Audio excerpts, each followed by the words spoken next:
On today's podcast, we interview current Studio M artist John Chang about his exhibition In Ink, Transformation of Calligraphy. This exhibition will be exhibited in the MassMu Studio M from June 26th through August 11th, 2021.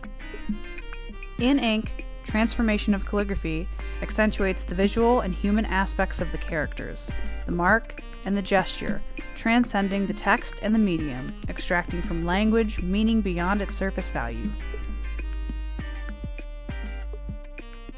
My name is Emily Vigil. I am the Studio M coordinator here at MassMu. And I'm Anna Young, the podcast producer. It is such an honor to be able to introduce internationally recognized artist John Chang. He has his exhibition In Ink, Transformation of Calligraphy in Studio M through August 11th of 2021.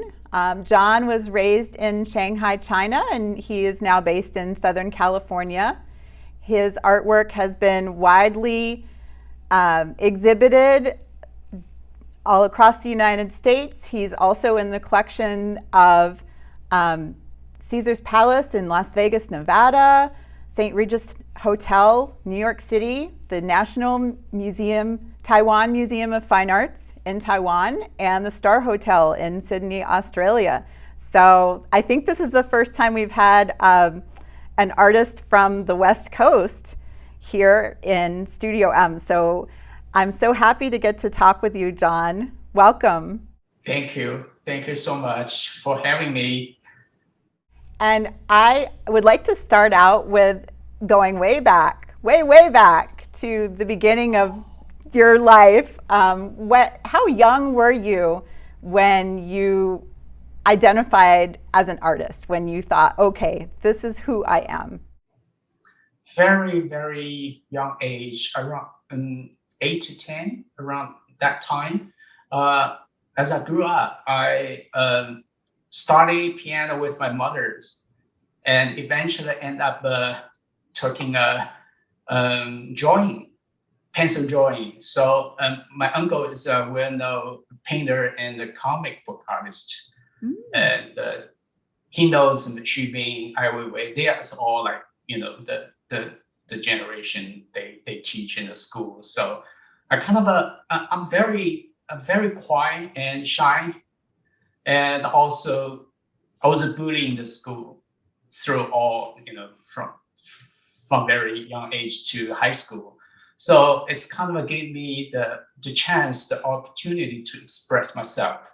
I can't just draw and so many hours without taking break. So you found your passion. Yeah, probably that's the direction. So my mom encouraged me to say, hey, you either learning piano or drawing or painting. So there's no many other choice I can add. So that leads me to ask you, who was it who nurtured you? You say your uncle, your mother. I think it's my uncle. Yeah, he's very strict. If you want to be an artist, you have to practice so many hours, and you just craft yourself and just be the top. So I'm good at drawing. I'm very good at drawing before went to the college art school. So I'm going to show you some. Yeah, it's a fun. It's so relaxing, and to do the pencil drawing, to do the figure drawing and the paint. I don't know any other things I can do. I can writing some, calligraphy when you was a child. So every child needs to learning the calligraphy. So yeah, the both things, this balance. It's already in the young age. I kind of learning the both, Western, 3D, more depth perspective things, and also the Chinese calligraphy is more flat. The stroke. It's the freedom for me. Yes, wonderful. So tell us some more about your life. When did you first arrive in the United States? Because you did some of your degrees, one of your degrees here in Boston. Is that correct? Yeah. I moved here back 1992 or 93 in San Diego, enjoying my family. My parents are already here. My uncle came here before the World War II, so he teaches in the Harvard. So my parents moved here when the Chinese opened the door to the West, to the war. So it's around 1998. And my sister went to Boston University around the same time. So at that time, I'm still in Shanghai and learning. My mother told me I have to learn how to, to school. They think Chinese education is better. Here is more free.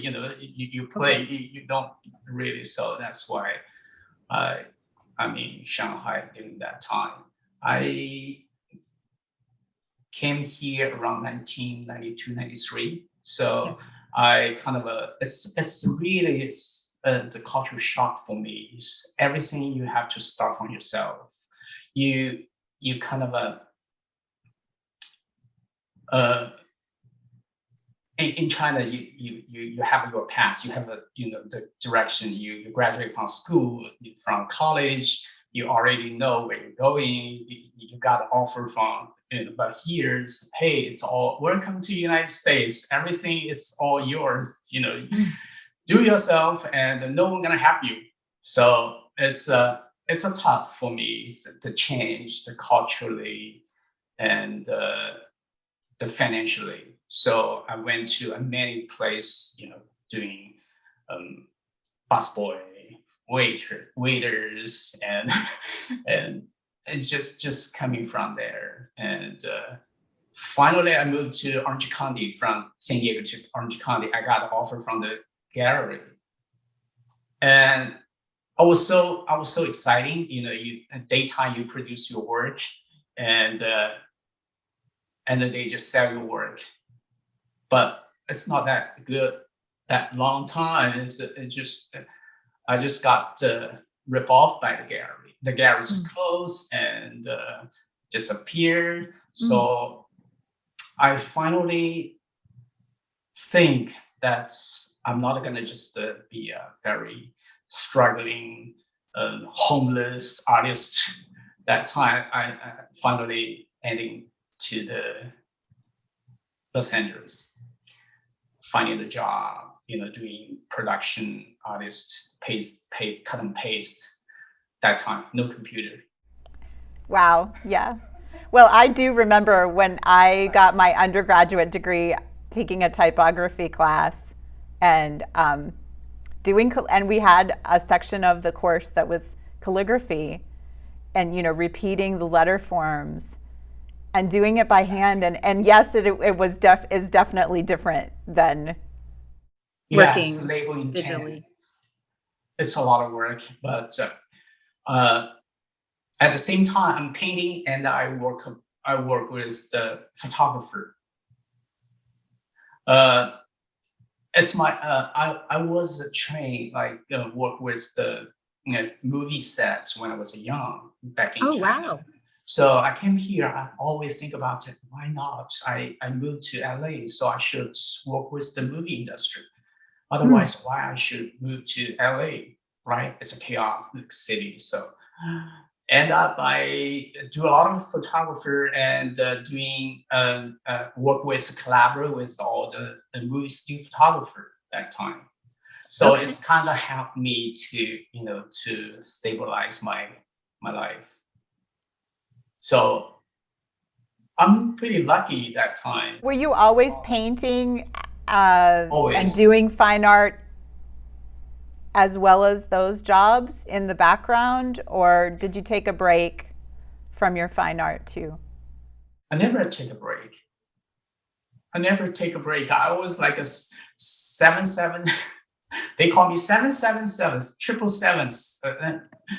7 in the morning, 9 at 7 in the morning, and 7 to 9 and 7 days, and you just keep working. Well, that's a lucky number. 777. So it's kind of it's been through, I'm living in the car for a while, it's a tough life for me to, transition from the culture to cultural Yeah. and the education in both sides, kind of, it's, Wow. and had a very, very good experience, a great experience, and also eventually become my good resource to my future paintings. So it's it's my personal journey, my art journey.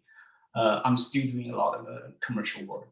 So do you consider your paintings and your artwork to be autobiographical?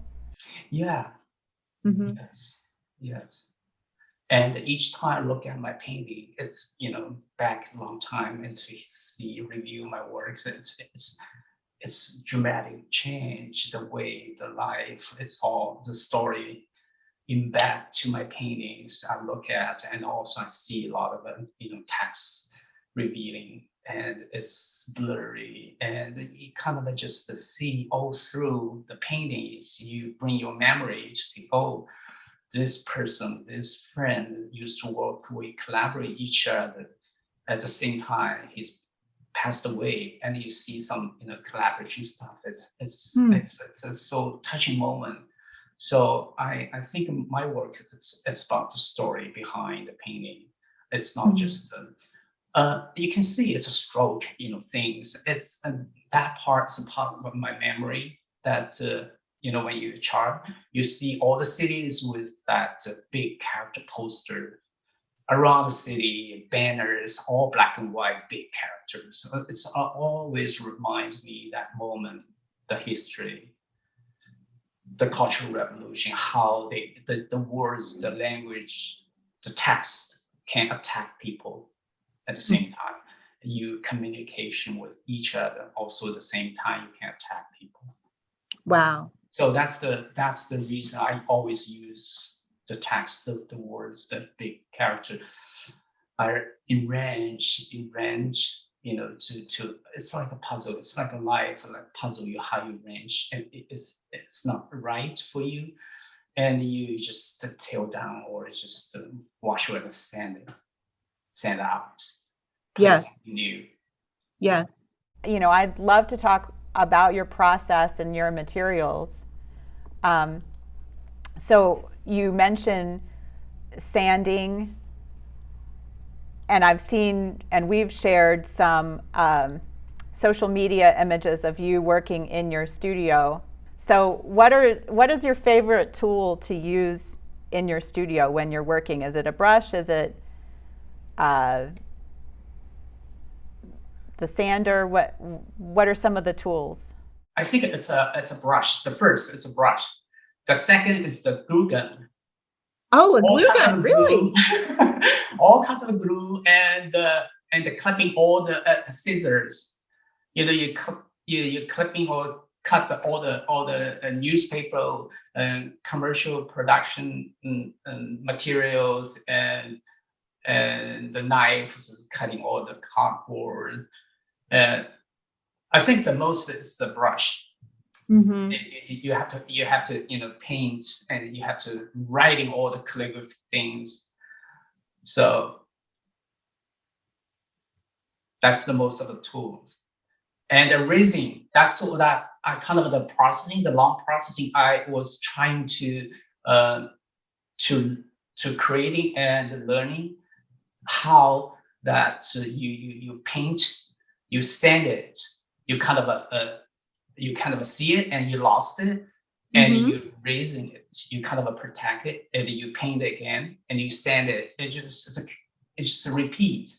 It's a repeat, and it just transform those graphic into the visual language, and give people the depth. Oh, people wants to see it. There's a depth, and it's not just a flat art. So yeah.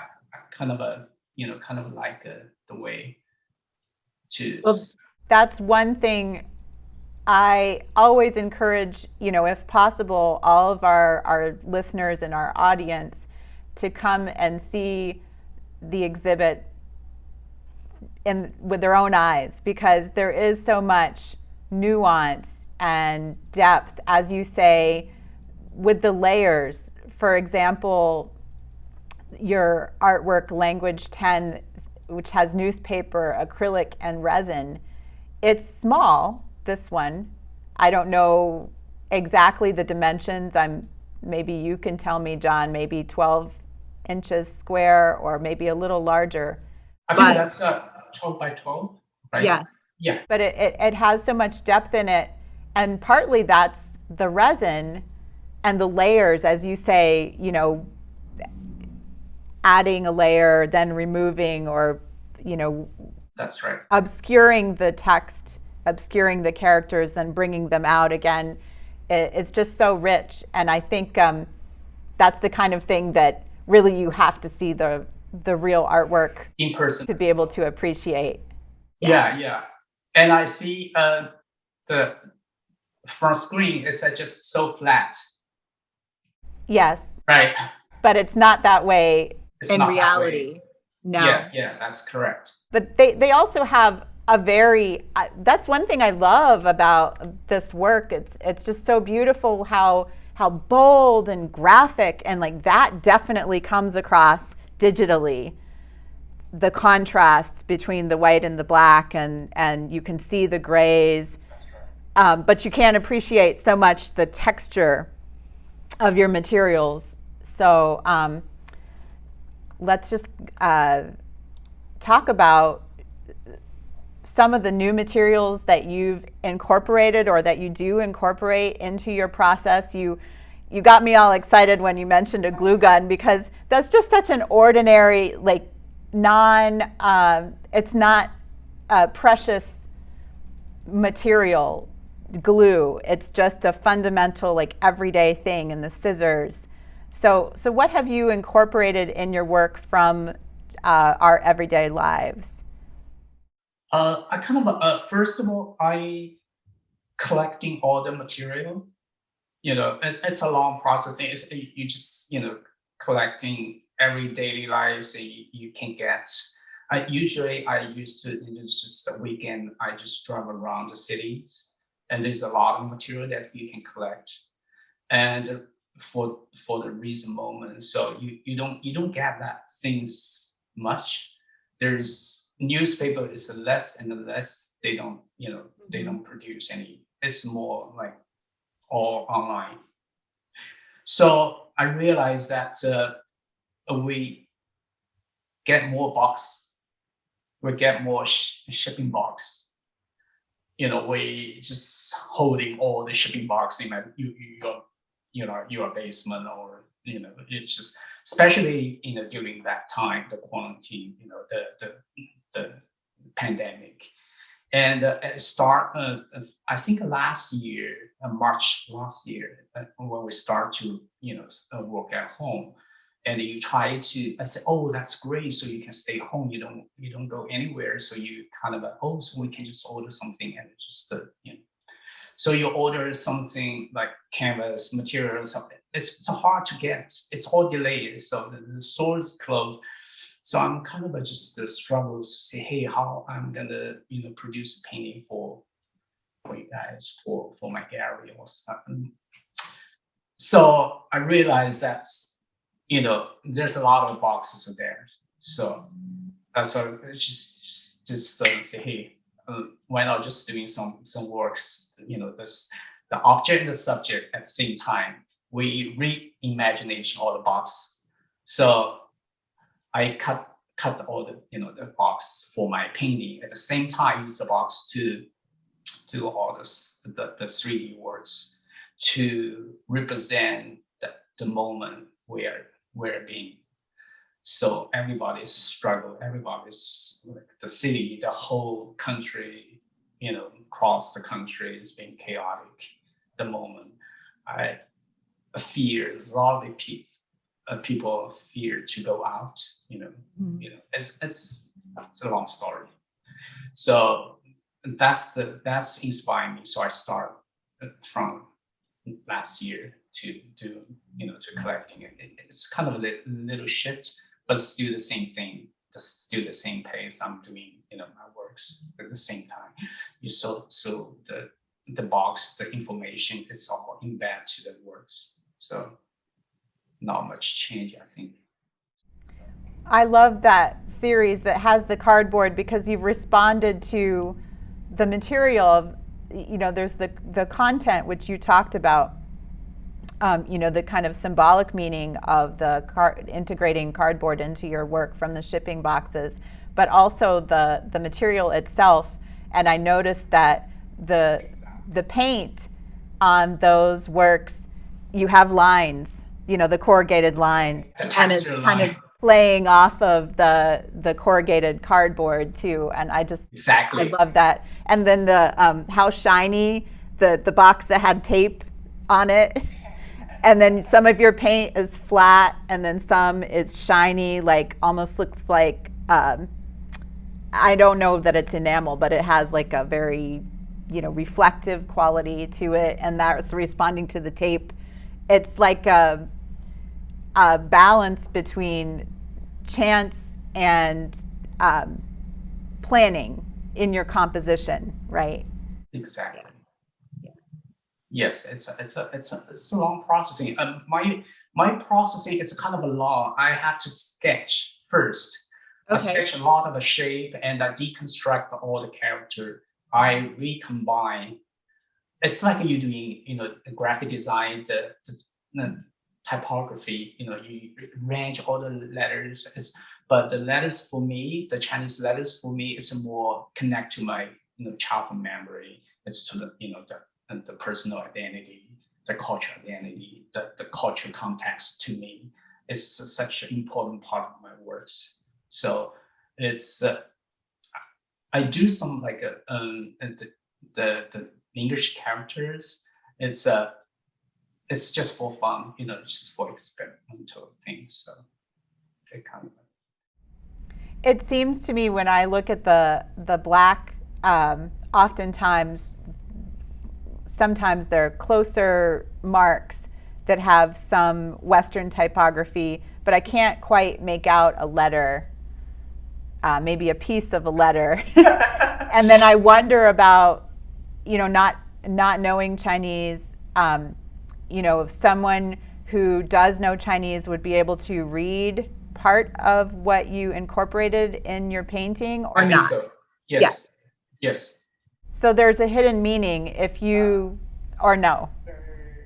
They have some kind of a meaning. It's kind of if you put the letter H in your work, yes, it's not a direct meaning, but it's indirect meaning. It's a little A or a little B, or you know what I mean? But it's not the direct meaning about my work. It's a part of the letters that we call 256 radical elements to combine one character. So you have to to deconstruct and combine those characters. Wow. It's a little complicated, and it's for me. I'm born with it, so it's kind of a simple to just cut. Don't like it, just throw it away and do it again. It's a fun. It's a fun to work with all the hand, make your hands dirty. Yeah. Going back to the cardboard a little bit more, can you tell us a little bit more about your recycle project? The recycle project. It's fun March last year. At the same time, just what I told before, and I was just cutting all the left, the piece of the cardboard. I just glue them together, and all of a sudden I think, hey, that's kind of a thing's very interesting. So I'm gonna just collect all the the piece that I have and just keep doing, and become a 3D project. And I just show that I say, hey, why not just cutting some like and the shape of the face. So this project, just continue to, it's just started. It's kind of it's a long processing, and I have been finished about 50 pieces of the cardboard project for next year and showed the object in reimagination and how we just collecting the cardboard and reuse it, give a new meanings, and also clean up your house and recycle it. So it's a kind of have some kind of a hidden meaning about all the, we artists to get together, have some kind of a voice to, say something and to give us some. I just, like going through your social media and seeing that and just thinking about how many cardboard paper cuts you could have possibly gotten on your hand from doing all of that cutting. Did you have pretty cut up hands when you were making all Exactly. And also people send me emails, say, hey, do you need a cardboard? Do you need a shipping box? We have a lot. So I say, I don't. I have a lot left to still keep processing. I got so many projects to produce. So it's a slow. I want to be like, don't rush and just think. Sometimes you go back to your studio and you just sit there and just look at the piece and you think. And you kind of realize the things you want to change, something you want to remain in your works. So no rush for me to kind of, it's not my commercial work. They always clients demanding you kind of. Yeah, it's nice working on your own stuff. And I know for me, I have to put a deadline on a piece for myself, or I will procrastinate till the end of time on something. So are you harder on yourself than you think other artists are on themselves when it comes to imposing a deadline to make a piece happen? Yes, exactly. You're right. I hard on people's. I always push people. Are you done yet? Are you done yet? It's a demanding stuff. So I kind of learn from my commercial works. It's all demanding. So I want my works, if I think that's correct, the project I want to be done, I kind of just push myself and finish without, thinking about. So it's a tough. But I also like to, exactly, you're right. You give your deadline to push yourself a little bit to. I think that's good too. It's either way, if it's good for you. Yeah. So, kind of pivoting a little bit. If you could meet anyone in the world's history, who would it be and why? That's a good question. Alive or dead, alive or deceased, any. That's hard. But that's a good question. When I was in art school, undergrad, I was loved, like Vincent Van Gogh. I want to be an artist, starving artist. And when you grew up, you say, oh, I want to be a Jackson Pollock, alcoholic. That's, and I sit down and really think about. I think Andy Warhol is. I think it's. If I want to meet artists at this time, I think he influenced me a lot. How he duplicates and repeat the commercial works transfer them into the visual languages, from the prints. How awesome is that? And the people look at that's just a piece of graphic art, or it's a commercial poster or stuff, and it become art. How that language can be, back and forth. Wow. So I think it's many artists inspired. I think the contemporary artists inspired by Andy Warhol. I agree with that. And he really changed the art world by his process and the way that he was making work and thinking about work, and just forever changed. Exactly. I think that also having a big influence on, you know, like graffiti artwork and people that were kind of just, you know, it was just less restrictive. It's more freedom. Yeah. I mean, he was all about freedom and having fun. Yes. And all that, you know, and that's, you know, a lot of the art world is like that, you know. It's just having fun. If you're not having fun, you're doing it wrong, in my opinion. You get worse. Yeah. Have you ever actually been to the Warhol Museum in Pittsburgh? Pittsburgh, yes. Yeah. When I came here, I took a Greyhound bus for 3 or 4 days from San Diego to Philadelphia. Wow. That's a long bus ride. Yeah, it's a long, sweaty and dirty, and didn't take showers. Feels, that's honest. Like to do. Did you make any friends on your trip on the bus? Yeah. Totally. It's kind of fun to, you know, to travel. I like to travel when I have a spare moment. If I want a break from my studio, you know, just take a break away. I like to hike, road trip, off-road trip, or hiking. It's kind of fun for me. Take some picture, the picture without people, just a piece of land, sky. How cool is that? Yeah, you need that disconnect where you can just really meditate. Yes, especially in the city. It's like a big, busy traffic city. So you want a piece of, you know, mind to just clean yourself. Forget about it. Get away. So how does your photography influence your fine art? Well, it's fine art as well. They all feed into one another. But do you consider your photography to be kind of another branch, and then your 3D work and your painting? How do you work in between those languages? It's all relate to each other. And when I work with my painting, I see all the texture and the rough surface. It reminds me of the downtown graffiti, or, you know, the chaotic, you know, Chinatown, or, you know, so I suddenly just grab my camera, just drive there to take some photos.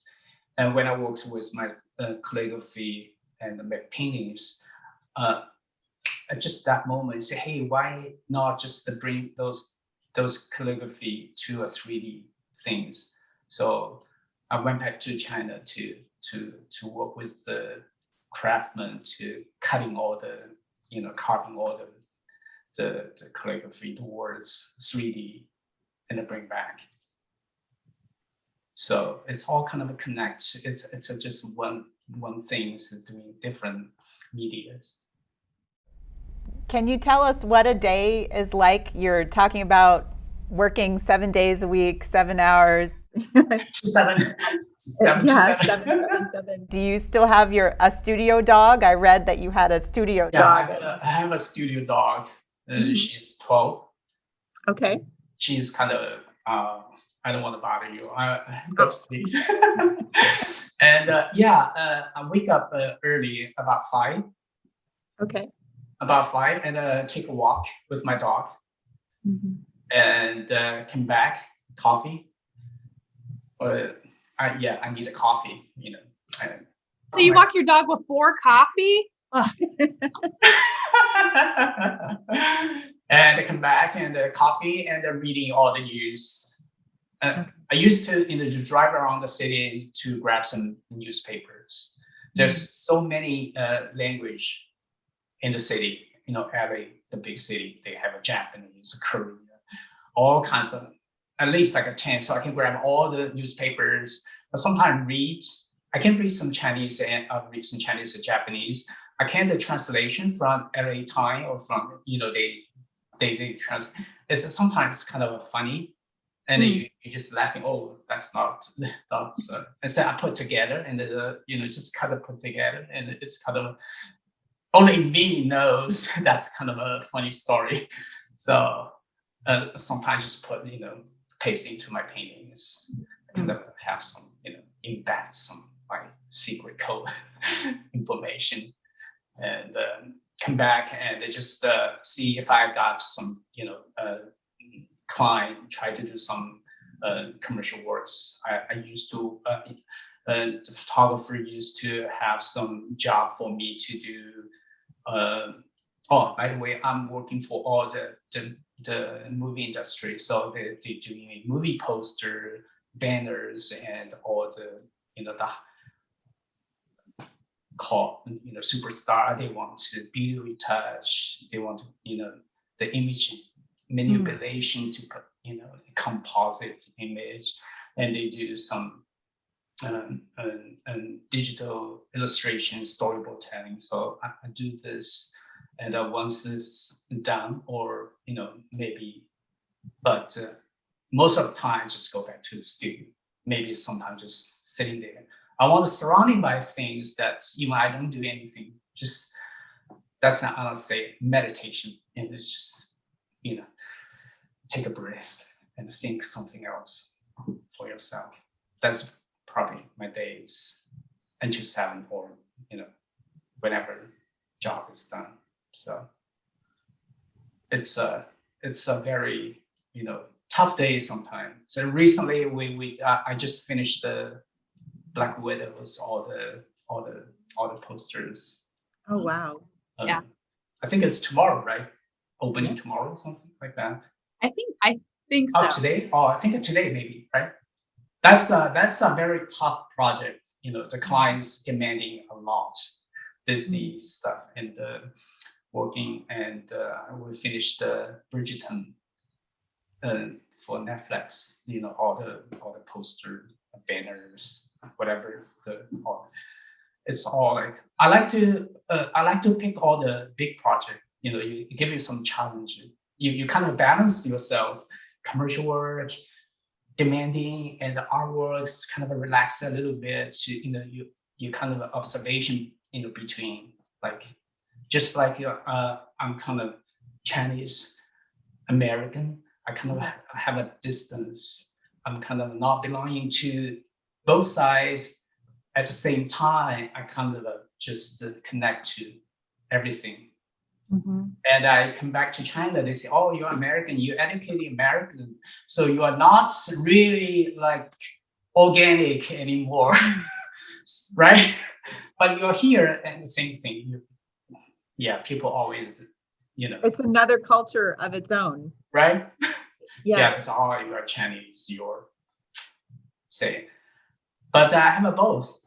How lucky I am. Wow. So. And also, I think about all my black and white painting. That's the reason. It's not really a black and white. It's about life and death. It's about negative and positive energy. That's how we deal with our life. My daily life. I think it's everybody. So you how you transfer those things. So it's kind of a thinking. Critical thinking in back to my words. So it's a lot of work to do. Well, you did have some color besides black and white at various points in your career. Yes. And you dealt with color also in a symbolic way. Yes, I did a lot of the figure painting. In my early stage, I do figure painting. It's kind of like impressionism, all the very solid colors, and just the line, like a Matisse kind of works. And people just push me, say, "Hey, that's the work. You can sell a lot. Why you just stop it?" I kind of just told them I'm just follow my tuition. You just go through your past, go through your life, and you change. I'm not worried about people collectors say, hey, you should. So. Yeah, I feel like the pressure of getting into a collection or being represented by a gallery or whatever, and everybody's chasing for the same things there. We want to make a living, get paid to make the work that we want to make. But a lot of people, and this is something that I learned very quickly in grad school, I had this idea of, the art world for me and the type of work that I was making, and being like, well, they should just like my work for my work the way it is. And I learned very quickly that that's not the case, the things that were being collected and purchased were, there's above the couch work, I say, and then below the couch work. So I personally make very below the couch work, and I was like, well, why is this not okay? I'm expressing it my way, but it's just that pressure, and then you're like, you have to have a conversation with yourself, which I don't know if you've had this. I'm sure we've all had these conversations with ourselves of how much do I want to give up to make a sale or to make somebody else happy, and then I get X amount of dollars for it or whatever. That's tough. It's tough. Do you? I mean, I'm sure you struggle with that a lot, especially in LA. Oh, even today, they like my black and white painting, and the client still wants to change. You know what I mean? And I just say, okay, I accept. I learned from grad school. One of my mentors told me, Judy Sperry, she told me, hey, just get there. Just let people enjoy your piece. Even just change. You can change back. Just if you don't accept, no one gonna enjoy your work. You're gonna just put in this, storage, right? So I'm kind of accept. If people likes it, it's happy, win-win situation. Mm-hmm. I feel that art is about communication, and the people who view it, they actually complete the work. There's the artist who's sending it out there. I know, a lot of times I think of my work almost as art therapy because I feel compelled to do it. But then there is the other side of the viewer, and it is about communication. And I do think you want to nurture that relationship. There are questions of a commercial end to things, and how much you don't want that to. It is an interesting dynamic for sure. Yeah. But I do think that the viewer they complete the work when they are enjoying it, when they're living with it, when they view it. That's my opinion. I totally agree with you. But now it's pretty sad. The galleries closed. They all transfer their work to online, and the new generation, they just say, hey, we don't even want to go to the gallery. We just likely we buy it, and they ship to your house. And if they don't like it, they can return it. That's it. It's kind of sad. For me, I like the painting. I like to go to the gallery to see the works in person. And times change. Wow. Right? Well, one thing I was curious about with what you were talking about in your statement of learning all the Chinese characters and writing calligraphy and having that be part of your childhood, what you think about how digital our world has become, and is there something lost that, I know, my children who are 8 and 10, they don't write by hand nearly as much. Their handwriting is terrible, honestly. So have we lost something? What do you think? I think so. Absolutely, we lost. But at the same time, we gained a lot of a digital tool. I think their generation has a task, the task of searching for the new digital age, the digital tools, how they craft the digital skill. It's their task. So it should be fine, I think. Right?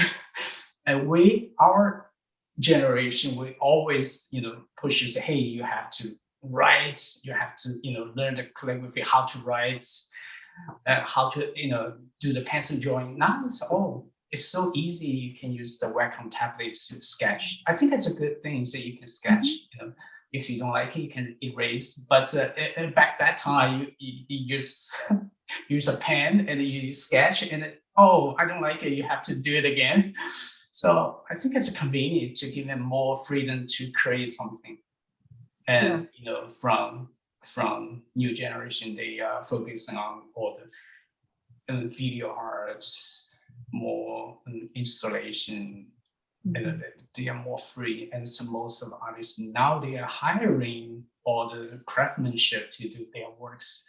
They kind of become a art director, creative director they more focus on the creative part.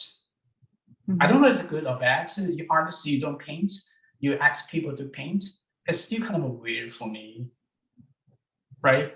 You don't have the physical contact, the physicality. That's why I went to grad schools. I told them that the mentor told me, hey, you are good at the computer, your skill, you can do some digital. So I kind of sick tired of the computer, so that's why I went to grad school. I want to the physicality. I want to paint. So that's all right. So back to paint. So you're in two worlds again at the same time, right? Yeah. It's kind of you have to learn to catch up. Otherwise, your kid's gonna say, "Hey, too slow." You can't figure out all the computers things. So it's kind of it's learning. It's always learning, always moving, shifting around your path to gain some knowledge from all over the place. When you're working on these, big projects like Black Widow and Bridgerton and things like that, have you ever gotten to meet any of the, the celebs or anybody kind of attached to those productions? I used to work on set, so I met all the movie stars. I met with Steven Spielberg. They are shooting Man on Geisha in LA. They built the whole city, the Tokyo city around LA. They built the whole city. There's someone's ranch, and you met all the artists, and all the. It's a really tough industry. They work until like 3 a.m, 4 a.m, and I work with. I do a lot of facial retouch and stuff. I met. It's a lot of movies. I just can't. And most of it as a film director, the most they have their vision. They want to tell you how his image want to be. So I kind of work with the photographer and all the director, creative director, and I think I like to work with a more independent film. It's more artsy film director. Like Michael Marshall, and it's like a small film art director of film directors. So sometimes fun, sometimes not. I'll give it to you. I mean, that kind of pressure I couldn't imagine having that. Absolutely. Much pressure. Yeah. Oh my goodness. Sometimes they came to your office, right? They just behind your shoulder say, "Hey, no." And you say, "Just get out of my way. Let me do my job." Wow. Yeah. Hey, kudos to you. Yeah. I can't have. And also the good lucky things I moved to the big cities. I got the chance to meet all the artists that live in the cities. Like, do you know Mark Bradford, the big artist, the one to do a lot of collage works? Yeah. He won the MacArthur Genius Awards. And John Baldessari's. A lot of artists, they when they're raw, they have some coffee and like a Fridays always opening. They just went around the city and then you got to talk. I met Robert Rauschenberg. Wow. It's a lot of it's kind of funny to talk to them. They just say something like, "Oh, I'm working on my project. I have to give a thesis, like an essay to talk." This you just talk some bullshit. It's all like they are very fun to like, but you have to talk a very intelligent bullshit to get people to believe that it's behind the scene that people like to talk about. It's a kind of you inspired by those people. It's so fun. And 2008, I went back to went to Beijing, China, and to see Xu Bing's work. He got a project from the guy owns the Financial Central buildings, high scripts. He wants to do the installation sculpture, but he been asked for Xu Bing for 2 years, and he just said, "I don't want to do some commercial works. At least if you donate the money to the school." He was appointed as a vice president of Central Academy of Fine Art in Beijing. Okay. And this is first he asked, and the second he asked, "Don't ask me what I'm doing." The guy just said, "Okay, I'll let you do it." Oh, he started to look at the building, look at the city. He was so sharp at that time. All the construct work was so treated so bad.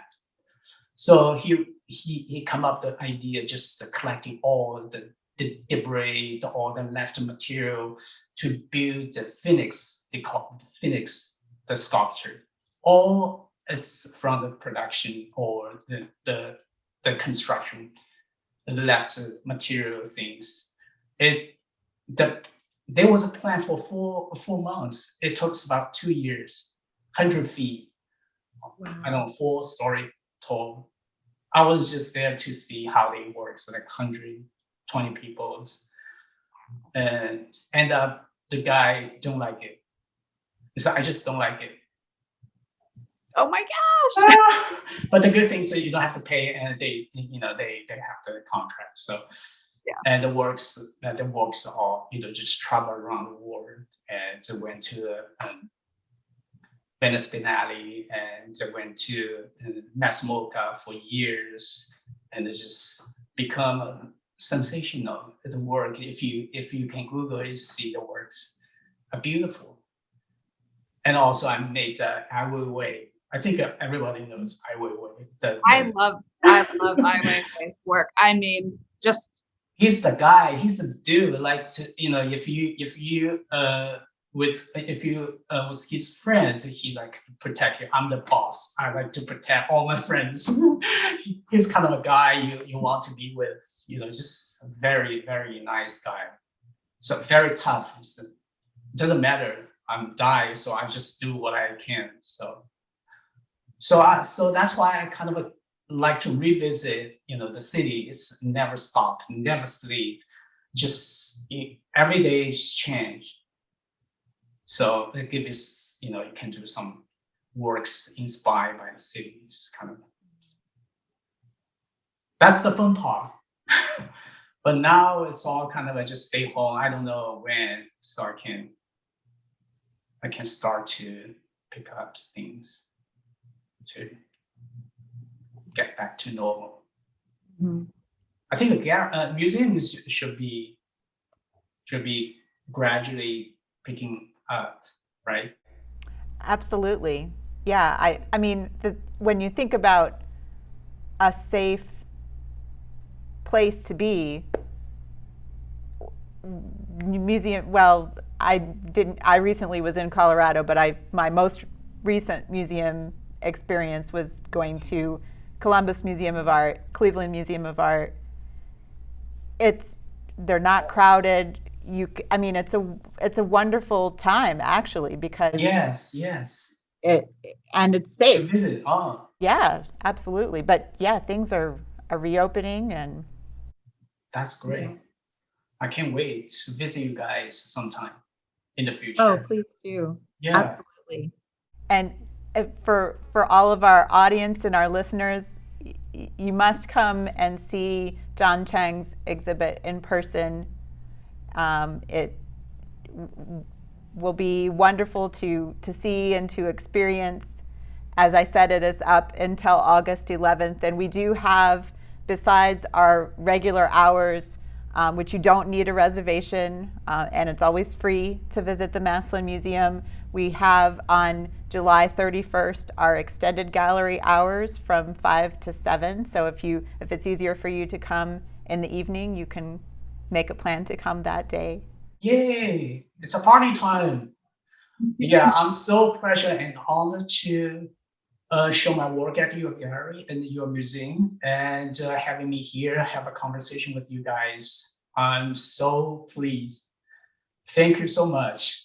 Well, thank you. It's equally an honor to get to speak with you and see your studio's home space and learn about your process, your experiences, and everything. So Thank you, And John. nice to meet you, Anna.